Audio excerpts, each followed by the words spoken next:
Knee drops is a really good exercise for pretty much everyone. I think I must do knee drops in pretty much all of my classes.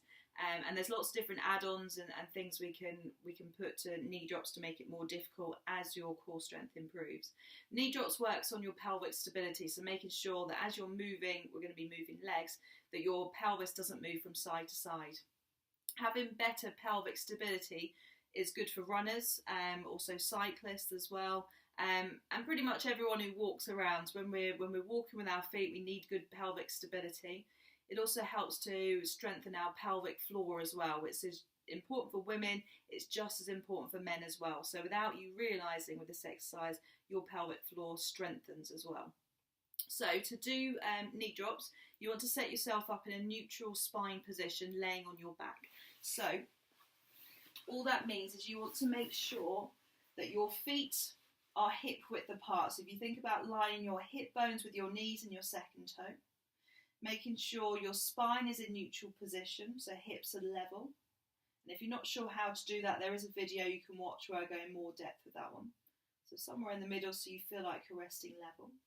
You've got your shoulders relaxed away from your ears and your chin tucked in ever so slightly so you can see more of the ceiling in front of you than behind you. And if you're someone that finds it difficult to keep in that position, you might need to place a small towel underneath your head just to help support you.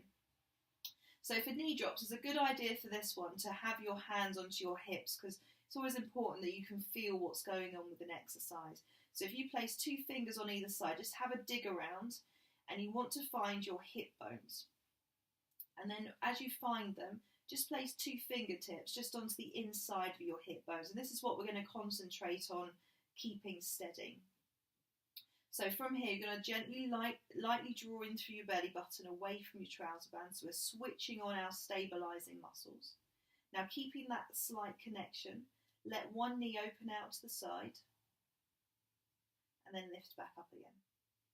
So let's do the other side. So you're going to gently draw your belly button away from your trouser band.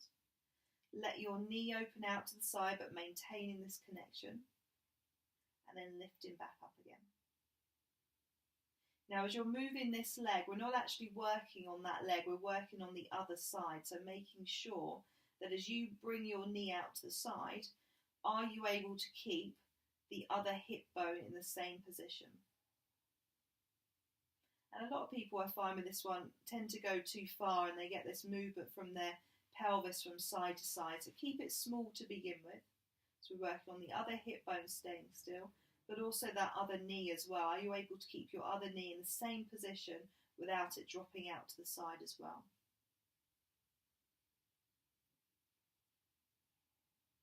If you are able to keep your hips steady, try it with your elbows off the floor.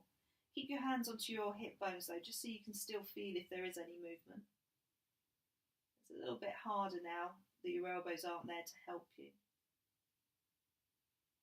And then just make sure you've done an even number on each side. And once you've finished, have a little stretch. You might want to bring your knees into your chest. Just give a little rock from side to side to release through your lower back.